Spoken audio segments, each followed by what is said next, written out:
Welcome back. Sorry about that. Just here. I went out and I came back in on the other page. I'm like, this is wrong. This is wrong. And again, I purposely try to leave that off of my woodworking page and make this more community. Yeah. All right. So this episode, we're going to talk more about Matt's mill, how he built that, what inspired that, the guys who have chainsaw mills, and the production mills. I have two. All right. So I think first, let's start with you and how you came about building your own mill. Sure. Yeah, it's a decent story. I'm sure you said this a million times. No, actually, I don't think I've told the story a whole lot. So let's see, when was it? So like, I got my trailer, I got that figured out, I got that set up, I got the log arch on there, so I was able to start picking up a lot more logs. Okay, so wait a second, right? When you bought your trailer, you bought a regular used trailer, right? I bought like a POS old beat up trailer that's been around for who knows how long, and it's all I could afford. Yeah, that's how I started. Okay, so did you have to modify the trailer to take those big logs, or did you figure that out after? Well, it was an open center trailer originally. Okay. So I modified it to fill in that center area. I taught myself how to weld in that process, and then I built the loading arch for it as well. Okay. All right. So how did the loading arch come about? I had seen them online like several years prior, at least like concepts of the hinging arch thing or some kind of hinging apparatus. So that was just kind of like, oh, that seems like the best idea ever. I need to pin this conversation. Keep going. I should probably just make my own once I have this trailer. So like once I got the trailer and once I realized that like getting logs is the easy part, like they're everywhere. The supply is insane of these things. Yeah, that's what people don't get, and everyone tries to start from having abundance of log, and that's the easiest thing there is. It's the easiest thing there is. Trees are coming down every day, all day, for whatever reason. Yep. I get that too. Because a lot of people ask me like, am I upset that someone else got a log that I didn't, or like, am I competing with other people, or are they competing with me? I'm like, nah, there's so much out there, and I'm just personally my motivation is the fact that these things that are actually decent resources are being wasted. So whether I turn it into something valuable or someone else does, it's still the same goal. That's about the bigger picture. When Hurricane Sandy hit here, the Army Corps of Engineers called me. Wow. And they said, hey, we have a pile of logs, about 8 feet. Can you come and get them? And I'm like, what you got? Listen, all of the wood that came out of New York City is at Floyd Bennett Field in one place. I'm like, what? And then this is the kicker, right? And they said, we'll pay you to take them. Get them out of here. I said, what? I said, hold on, I'm coming right over. So I go over, man, there was so much wood, so much wood.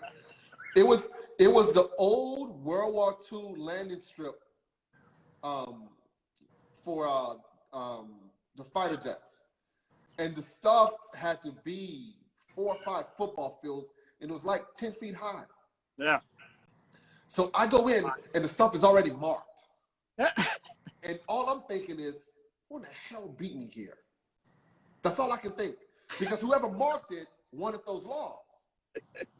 So I'm like, has anyone been here? And they're like, yeah, some furniture maker from Connecticut. And all I'm thinking about is, damn, they beat me here. I wanted to be the first to the punch. Being the first to the market is I'm all about that. Get out first. So they called me back a week later, and they say, by the way, the program that we offered you and the guy in Connecticut, we can't do it anymore. Oh. I'm like, why? They said, and the guy, he told me, he goes, because they don't want to pay you to take the wood, and you're going to make furniture and make money off of it. I'm like, are you kidding? What do you think the guy who they're going to sell to is going to turn into mulch going to do? What do you think the firewood guy's going to do? So I'm thinking, I said, what about that guy in Connecticut? I don't know why I was so preoccupied with that other person. And they said, he never responded. I was like, oh. I was like, how about I come in and take it out for free? And they said, let me call you back. So he called me back. He goes, yeah, come and get it. I was like, but wait. I said, I'll come and get it for free, but I want to bring my sawmill there, and I want to set up, and I want to cut. And he goes, let me call you back. Call me back. He goes, yeah, come and do it. Matt, I pulled up in that joker with a trailer with my saw. I had angle line. I welded it right there on the, this was in February, right? Oh, man. I'm welding, and it was cold. I'm on the ground welding, making it. I set it up. Now, this is when I had no equipment. I didn't have a forklift. I didn't have anything. So they're feeding me logs, and I'm milling, and I'm milling, and I'm milling, and I'm milling. And this, and I'm going to tell the story more when we talk, when I talk with Rico Brooklyn. But I called them. Yeah. And I said, listen, I'm at Floyd Bennett Field. There's a ton of logs here.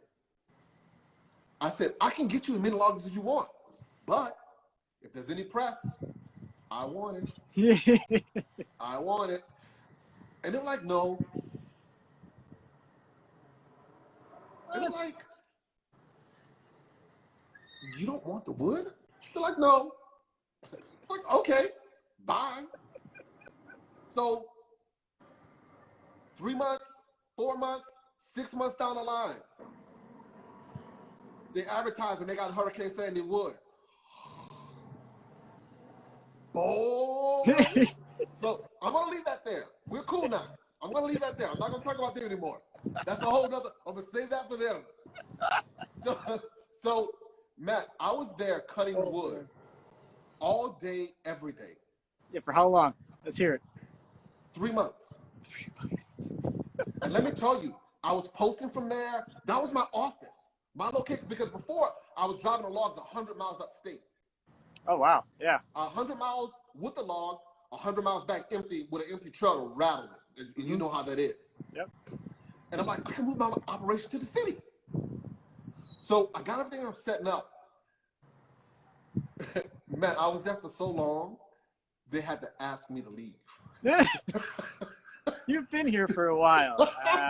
They're like, the job has been awarded, and everyone has to go. And you know what I asked, right? Even me? Me too. Because I can't take hints. You gotta be straight with me. I cannot take hints. I thought maybe like I stay here forever now. I don't know. I was trying to ride it out because to me it was great PR. Sure. I mean, just like you about the content, that's what I was about. I'm like, this is a good look for me. I put it on my website. I'm at Floyd Bennett Field sawing. Man, I milked that. I still got it on I still have a Hurricane Sandy wood, but it's for the right project now. And I got 4 trailer loads of wood from there. So,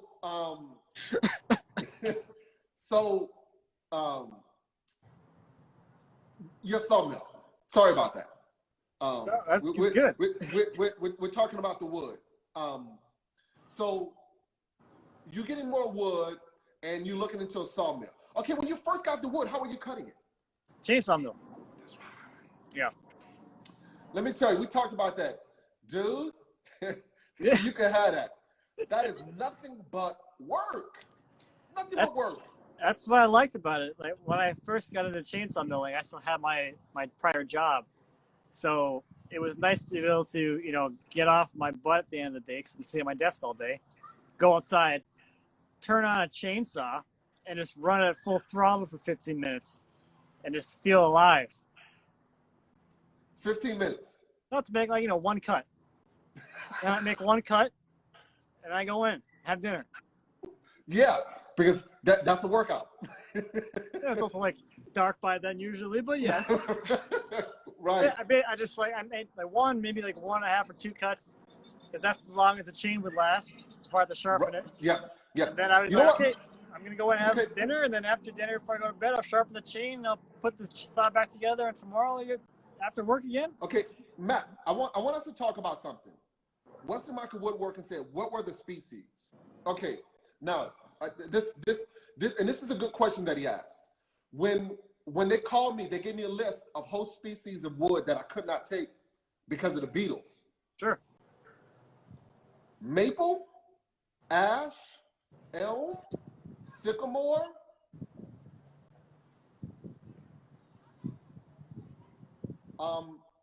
beech, the sugar trees. Mm-hmm.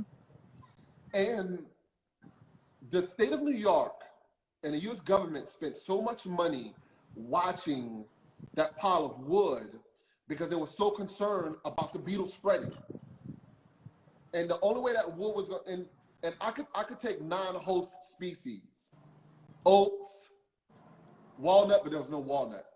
There was a ton of wild black cherry, a ton, 24, 28 inches wide.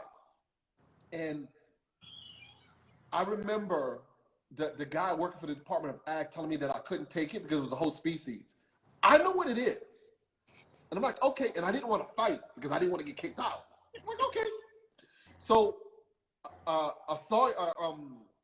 arborist comes in, and it's a guy I know, says, Steve, what's that tree? And he goes, that's wild black cherry. So I called the department again, his boss. And the guy comes in. It was a guy in the ground, a lady and a gentleman. And I said, what's that? And the guy goes, that's not a host tree. She's like, no, that's cherry. I said, so can I take it? And she's like, yeah. So I called him back and said, Steve, I need a favor. I said, all that wood that said I couldn't take, I need to get it all, man. I need all the cherry in here. So he sent the guy with the truck, and we're picking it out on Saturday. We're picking it out. Man, I got a call Monday morning. They said, were you taking wood that's not on the list? I said, no. I said, I'm taking wood that got approved. That's wild black cherry. I said, initially the guy told me that it wasn't, but he didn't know what he was talking about. It's wild black cherry. I said, go check my pile. And they checked the pile, and I was okay. But when it comes to species of wood, the country has done a tremendous job on trying to protect it.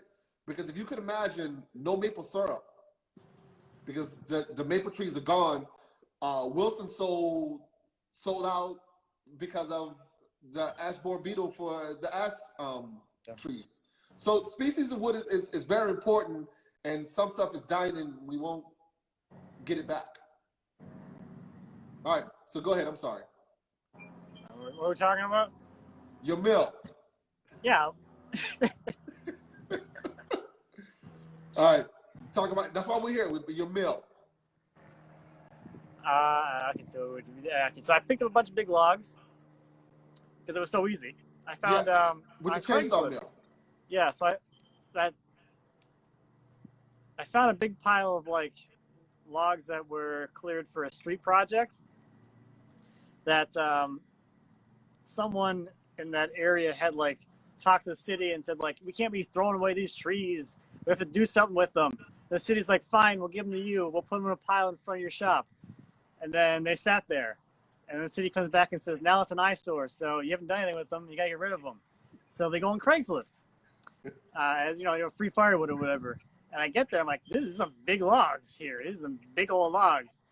And at the time, I was watching my son full time, and I would visit my wife at work on Thursdays. We had lunch together. So I would just bring the trailer with me because it's right by her office, and I would just pull a big log on and drive home. I did that every week, and every week the same logs were still there. And what I realized was to my advantage was these logs were so big that no one even had a chainsaw to cut for firewood. So they just sat there. So I started with the smallest ones and started working my way up until I got to the ones that I couldn't even move or saw if I got them back here. Plus, I ran out of room here. Right. Store logs. So, and this is when you decided to build a mill. Yeah, I pulled 5 logs out of that pile. The smallest one was 32 inches in diameter, and the biggest one was 5 feet. So I had those sitting here. I'm like, I got the 090 a few months before that because I was like, I was big into chainsaw milling. I'm like, okay, I got 090. I've got a 66-inch bar. Amazing saw. We're gonna do this. We'll do it. It'll be fine. And then I started thinking about it and like thinking about sawmills. And at the time, there wasn't a whole lot of like wide cutting sawmills available, and there wasn't a whole lot of information on how to build these things. A lot of good, solid information. A lot of it was really disjointed and just scattered all over the internet. So I'm a little bit of an opportunist. I'm like, okay, so no one has done this before. No one's packaged all this together as like, here's how to build a sawmill, a bandsaw mill, really nicely. And then here's how to make a really big one and how it all works and kind of demystify it a little bit and put it all in one package. So I'm an opportunist from that standpoint, but also opportunist because I had no idea what I was doing. I didn't know anything about like, I don't know, making machines or like how a sawmill should work like this one, or like the only welding I'd done was fixing my trailer and building an arch for it. So I saw an opportunity to both grow personally and also do something that might be beneficial to the world. So how much time did that take? How did you figure it out? I spent a lot more time doing research than I did actually building it. I'd say if I like broke down the time I spent on this project, it was like a third of the time was researching it, a third of the time was documenting it, and a third of the time was actually building it, maybe. Something like that. Because again, it's a content thing, so every single part of that series was filmed, and I tried to like figure out what I was going to say first ahead of time and try to package things in somewhat of a more concise manner and a little more chunks of things, and then do a really nice write-up about it so that the information is there. So if someone's looking to build a sawmill, they don't have to go on all these forums all over the place. People are arguing about the best way to do things, and no one actually says the best way to do things, or like, is this even a good way of doing something, or how is this normally done? It's all in one place. You don't have to do the research because I already did it. And you sell the plans? Yep, I sell the plans for it. Yep. How much? The plans are $95. Okay. And where do they buy the plans at? They're on my website. They're at mattcremona.com. I have a printed version here, so I figured you'd want to ask about them. So I printed off the first run for the people that decided actually wanted to buy it like before they were done. So I sent them. So how many of those did you sell? And the first thing or all together? The first thing. I think about 100. Wow. In the first like couple months. Good for you. Yeah. And how many total? I think we're over 500 now. Good for you. I just didn't know that many people are gonna want to like be interested in building a saw, I guess. Yeah, and that's why we're talking, because I'm interested in building a saw. I currently have first, how wide does yours cut? 76.5 wide. Wide and a half. That's just how it worked out. All right. It's like based on the track. The track is like 6 feet wide, but then the actual saw goes over the side of the track or whatever. So that's just how it works. And you have an electrical motor. Yes, yeah, I have a 10-horse electric on this one. What kind of electric is it? 110 or 220 3-phase?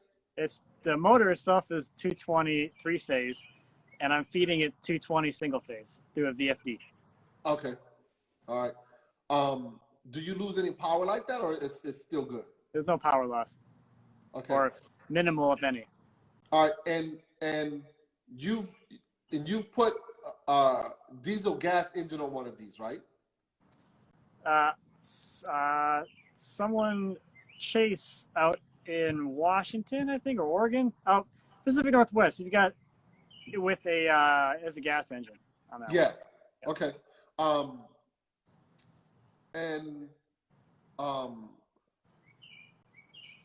And what's the track made of? The frame is 2x6 tube, and then the actual track the saw rides on is 3/8 by 2-inch angle iron, 3/8 thickness. Okay, all right. So what is your ultimate goal for your sawmill? I think it's evolved. So when I first built it,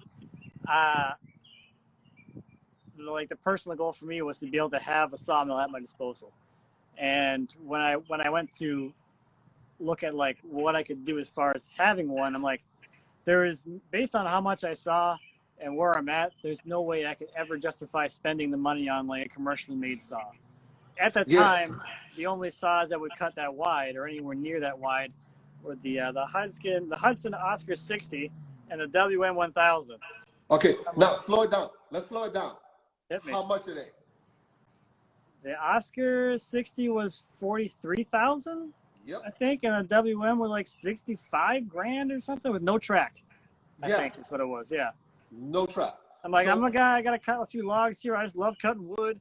Like I cut maybe like 10, 15 logs a year. I just enjoy it.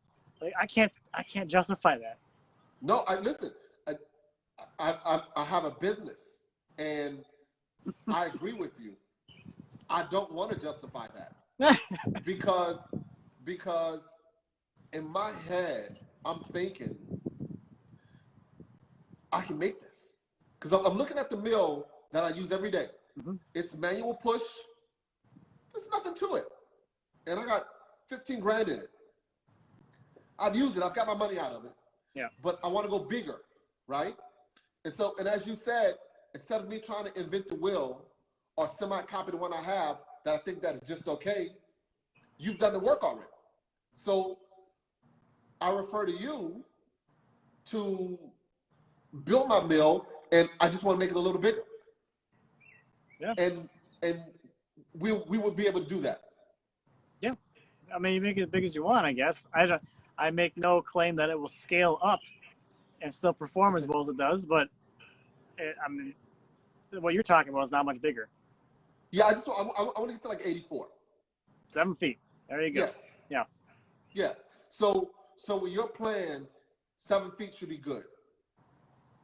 Yeah, I can't imagine that with 6 inches is gonna change a whole lot structurally. That big of a change. Yeah. Okay. Now, so what would you say, and Wesley Michael, we're about to get to that right now. What would you say it costs to build your mill?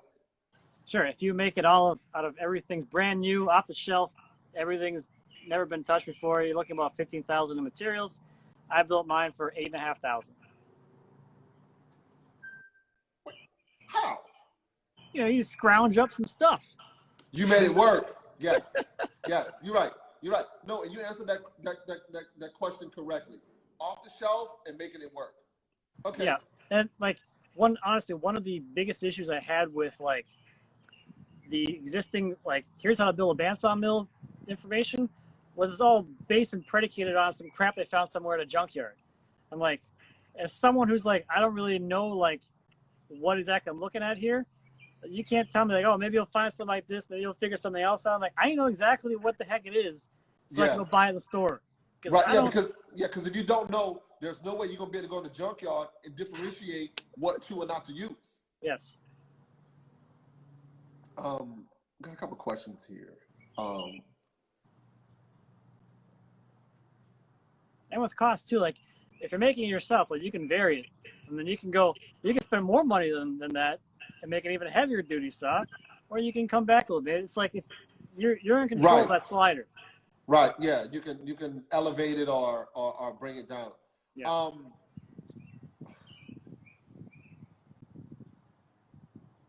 Hydraulics. No hydraulics. It's a manual saw.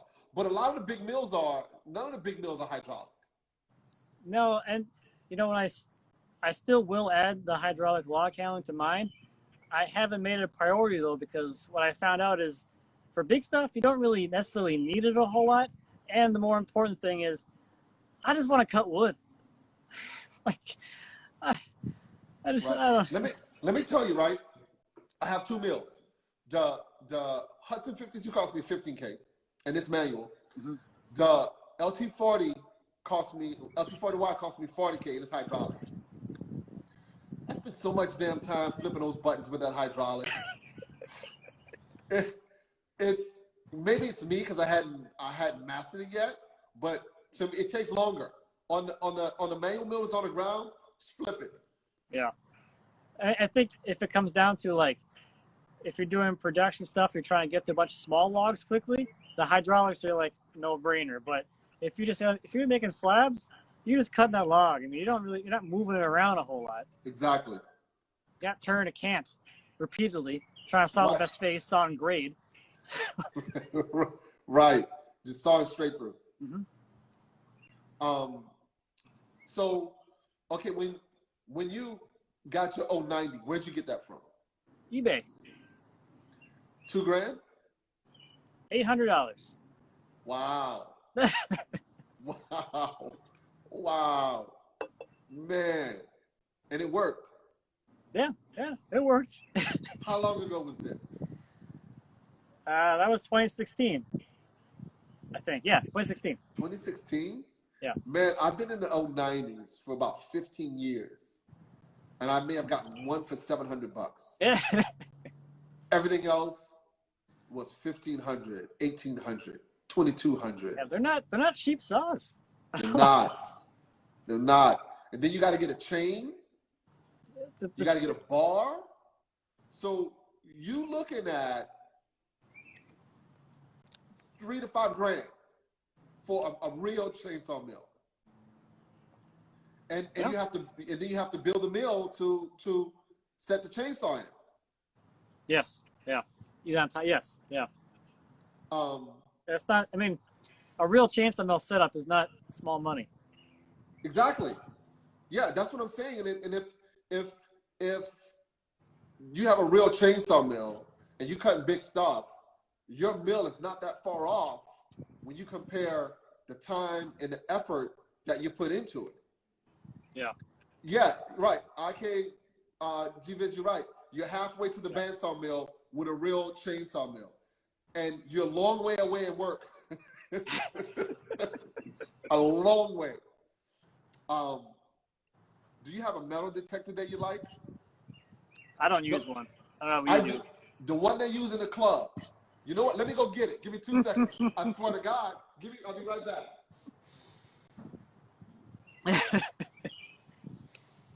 The wand style.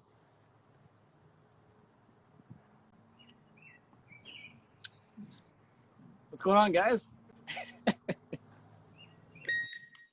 There you go. Yeah. That's it.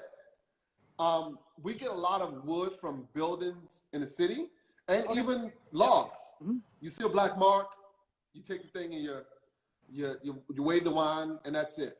But that's the only metal detector you need. So We be clubbing. we be clubbing. Nat's Wood Shop said, "What's up, Matt?" Your wife says, "Hi." I guarantee you that reveal. I know what that reveal is.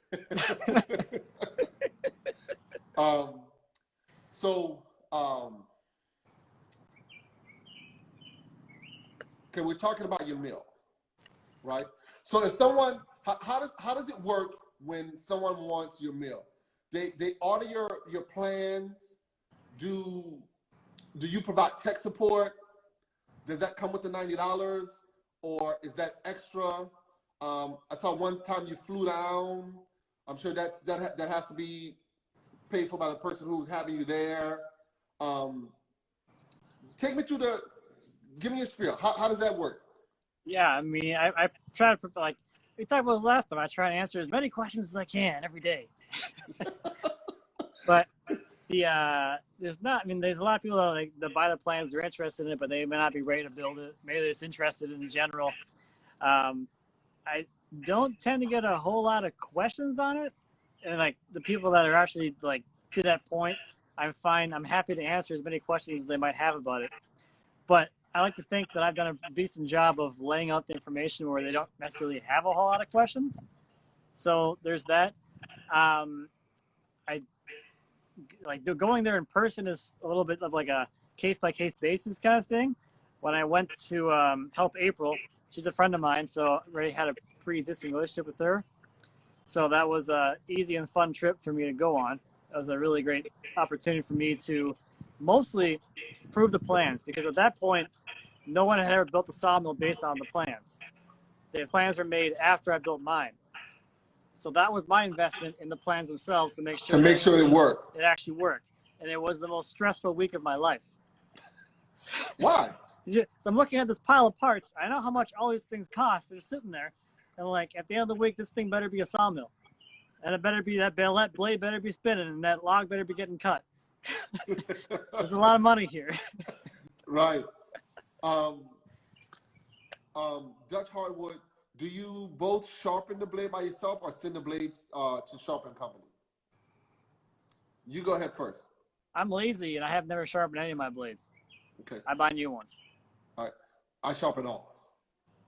And I sharpen them too much.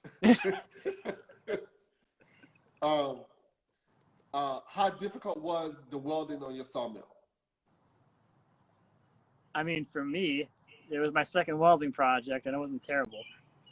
I mean, the welds are nowhere near pretty. They're nowhere near what my welds are now. Yeah, they just got to work. They just got to work. So as long as you can stick metal together. Yes, you can have effective welds that don't look good. Oh, yeah. I am very much proof of that.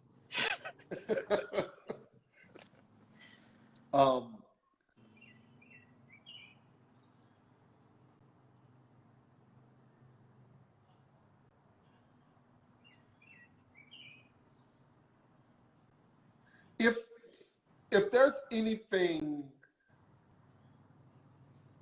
that, if you had, in retrospect, is there anything different you could have done, or would you have done to your sawmill to make it better? That's a very good question. Short answer is no. When I went into it with this general idea that I never want to make a saw again, and I don't want to make any compromises. So if you don't really make any compromises, then you don't really have any regrets, which is kind of nice. So at this point, I don't really have any regrets, other than I could have made it bigger just for the sake of making it bigger. That's like because I've been asked this question before from the people that are making them. I'm like, it's a fantastic question, because they don't want to make the same mistakes that I did. But I didn't cut corners really anywhere, and I made it as good as it could be because I wanted the best saw that you can't even buy. Right. Yeah. Okay. I'm with that. And you know, speaking to you about that, that makes me even more enthusiastic about doing this, because if we do it from the ground up, we can do what the company didn't do. And that was use the best possible materials on the saw. Yep. And the companies don't do that because it'll make the saw too expensive.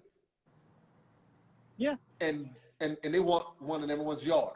But then, can I say something real quick? There's another side of that too, is that the difference between a lot of the saws that people are buying and like this is stationary. So when you have the idea of portability in your mind, you've already made so many compromises to keep the thing portable, right? So now weight matters, right? Because you're towing it around. And size matters. You have to fit it within the towable limits and width. So just by going from, okay, I have to have it on a trailer, I got to be able to move it anywhere, to here it is, it's here all the time, let's make it the best saw possible, then you don't have this idea of portability that's weighing you down necessarily. I like that. No, that's good. How much would you say it weighs? It's about 3,700 pounds, somewhere in there.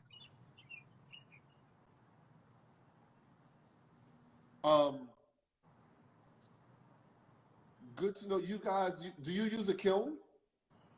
So mainly air. I have the I use my basement for a lot of my drawing. I've done that for many years, and I've recently been working with someone here locally, as a friend of mine who has a vacuum kiln. So all the inventory that I have for slabs, I now send through the vacuum kiln, and I don't dry anything unless it's already sold. Yeah, same here. I have stuff air dried in the yard, and it, does what it does. And when it's sold, I quote that time that it's going to take to dry, Sure. in the quote, and we put it in the kiln. And because it's been air drying for 3, 4, 5 years, it's only in there for it's quick. 3, 4 weeks. Yep. What's the most difficult logs you guys have milled? Big crotches are tough. Elm is tough. Crotch elm. Crotch Put them together. Yeah, right. Do you find that elm is tough to mill? Not particularly. All right. So are there any logs to you that are more difficult than others? The ones that have a lot of steel in them, that's a little more difficult. They take the most time, but they're also the most enjoyable for me. Yeah.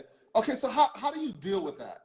Because we have to cut it out, dig it out.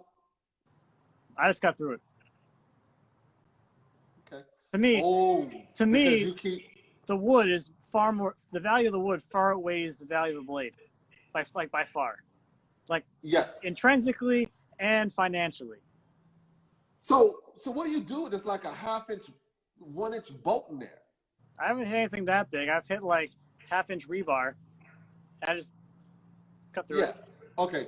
No, we've I put something big out of the thing today. I've had with rock in there, stop signs. Well, that you're not cutting through, but yes. Concrete. Oh, it's a lot. The concrete one's tough too because your metal detector probably won't find that either. That's a nice surprise. You're absolutely right.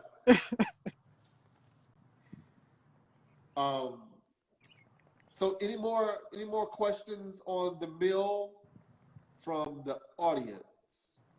I'm all in. I go like that so you actually see it. How's that? Beautiful. You know what? Can we get a close up? Yeah, I can take you on a walk. Yeah. Get out of this chair I've been sitting in. There we go. Yeah. Yeah, there we go.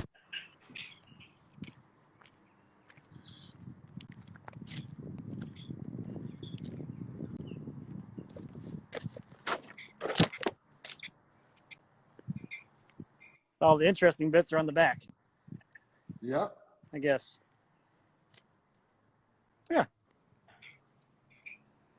And that crossbar is 6x4, 4x4? There's a 5x5. 5x5. Yep. That's beefy. Hell yeah. Get the wheels.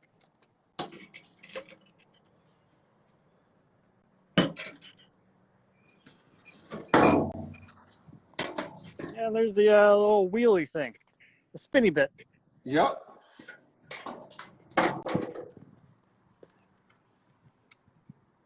John, we're working on that. He asked, when are you coming to New York to build a Sawmill with the Lumberjack? We're working on that. Yeah, we'll do that. I would do that. Do you use a lubricant for your blade? I use water. I use diesel. Okay. I find it to be a lot quieter. How many sawmills do you have up and running across the country? I think we're on 6 now. Wow. Cool. Yeah. What's the difference between? There's a few more that are almost done as well, which is exciting. Yeah, still a great goal. What's the difference between making a pass with the chainsaw mill versus making a pass with your bandsaw? 15 minutes versus 3-ish for the same size log. Yep. And you got to sharpen the blade.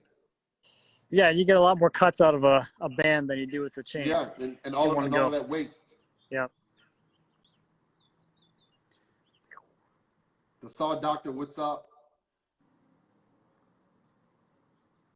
Gary Lagarde, what's up? Kingfish, what's up? Now, what's on the end of the saw, Matt? This? Yeah. That's a hydraulic reservoir. for the hydraulic for the sawmill that I haven't started yet. I've had that for like probably 2.5, 3 years, something like that. This is where the hydraulic pump goes. Now, what's that going to do? I won't do anything right now, but it will do. I'll do like a chain turner, a log roller, toe boards, side stops, whatever other things you might want for log handling. Okay. I guess. Okay. All right. That just has to go in the shed. I haven't put it away yet. Got it. I have some little pallet forks there. Okay. It's a flat area, horizontal surfaces that collect crap. You know, this is actually pretty empty. Normally, a lot of stuff on here. Yeah. It says, Matt, are you finding your design is holding up? Yeah, I haven't had any issues. Like when I designed it, I'm like, I want a saw where like I go up there, and no matter what, I turn it on, and it just cuts. Cuts whatever. You know, I don't want to deal with any BS ever. So, yeah. Haven't broken anything. Haven't had any issues. I don't know. How many logs have you cut on it? I don't know if I have an official count yet. I don't know, 40? That seem right? How often do you cut? I go in kind of spurts, I guess. Okay. Maybe like, I usually run it like maybe once a month is probably a good average. Okay. It ends up being. What is the width of the blade? Our wood miser is 1.3 and the big saw is 6 inch. This is 1.5 inches. Okay. You know, it takes 2 and 1.5 inches. I've only run 1.5 inches because I found it actually works just fine and it's cheaper. Gotcha. I highly recommend the chain turner. My LT50 has one and it's very easy to manipulate the logs. Yeah.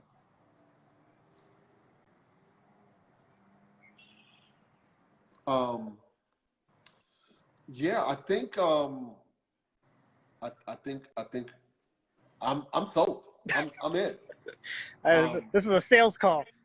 Yeah. Well, you know, the thing was, I think a lot of people are interested. A lot of people don't know, and I'm about to do it.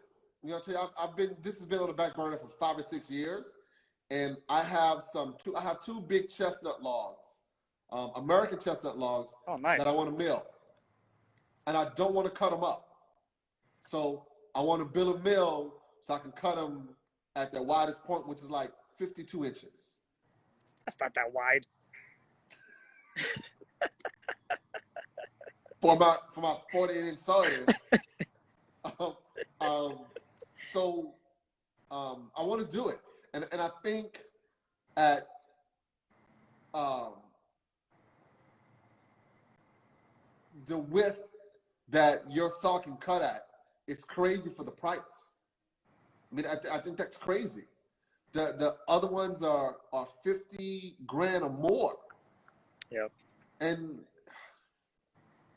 you know, I just don't want to go down that road.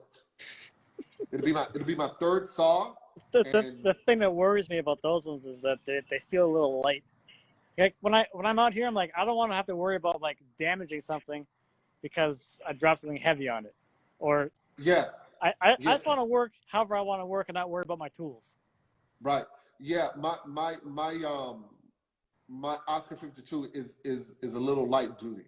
I got the big diesel motor. Mm-hmm. No, I got the big gas motors on the Oscar, the big diesel motors on the wood miser, and that thing turns, and sometimes the whole saw vibrates. It cuts, and we use it all day, every day. Yeah. But it could be a little beefier. And that's, you know, that's what we'll do with, does your saw have a name? Maggie. Maggie. Really? Really? You built this mean saw. Who is Maggie? I don't know. My wife named it. Okay. All right. Maggie it is. Maggie it is.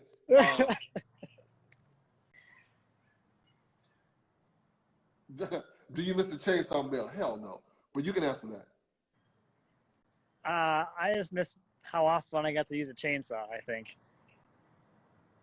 Okay. Yeah, I do use a lot less of a chainsaw now. Yeah, like I don't really buck logs either because they're all like normal, like one size length now too. So the chainsaw doesn't get used that much, which is Right. yeah. Cause I like the chainsaw.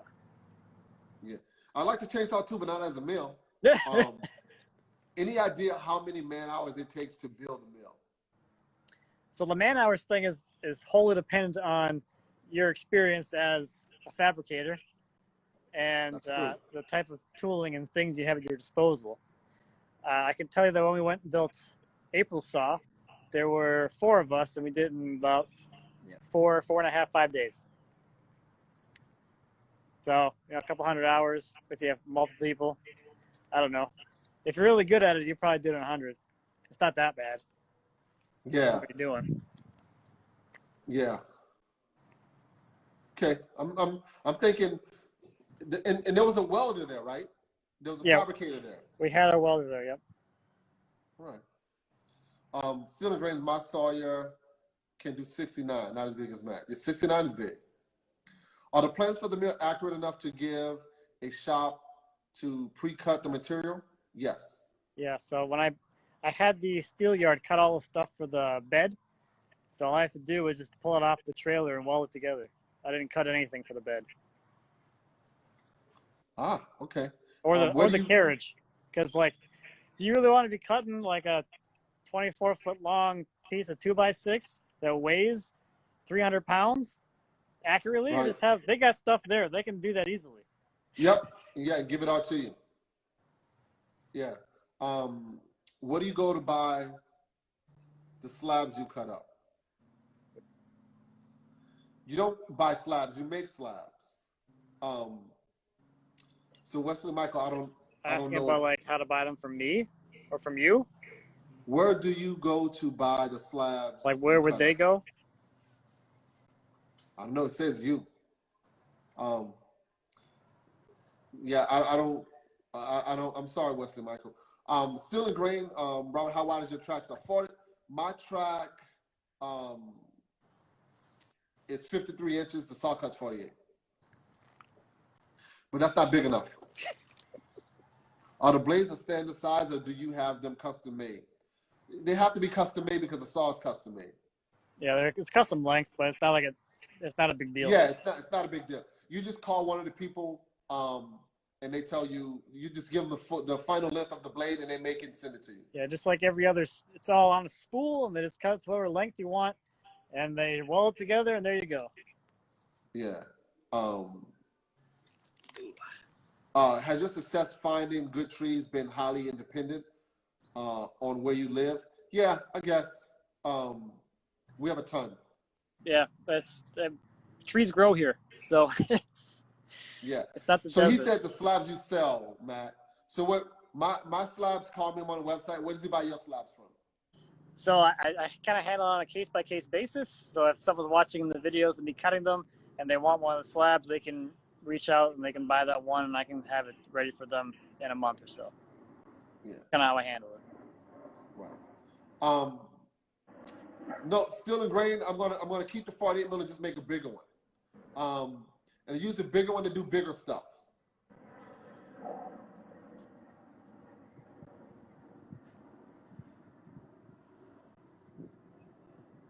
Yeah, someone asked what was the toughest species to mill. For you, you said none. I said elm. I said stuff full of metal. Yes, right. Stuff full of metal. The fun stuff. Yeah. So we're pushing 2 hours. We're at 7:51.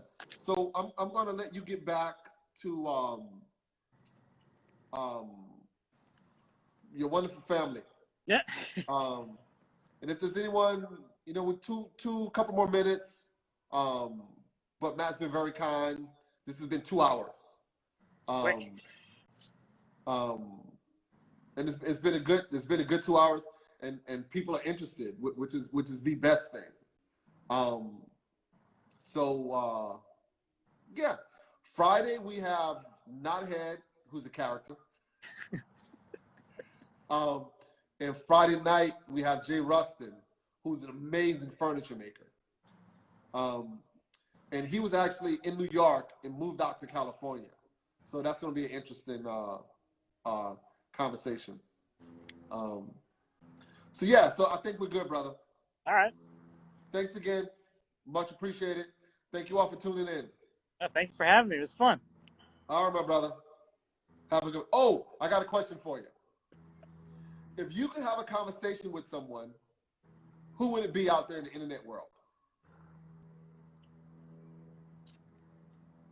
I feel like I should have prepared for this. Right? You should be. You should have like a pocket full of people. Pocket full of people. I don't know. I look at the people you've like scheduled for this. I'm like, holy crap, this is awesome. There's so many amazing people who like agree to this. Yeah, it is. You know, the crazy thing, man, is that there's been some people who said no thanks. Who is Gary Vee?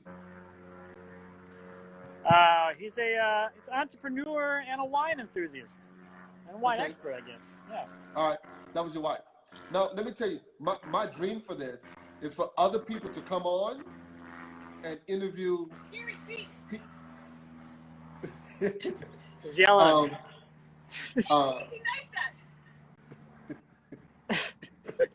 So my dream was to have other people come on and interview people that they admire. So like if there was someone, there's a huge law. If someone that you admire, you would come on, you would take over the account and you would have a conversation with them. Oh, that'd be cool.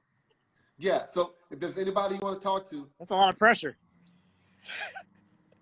Hell, do like I did, do a bunch. So, all right, brother. Thanks, man. Yeah, thank you. Thanks, everybody. Have a good night.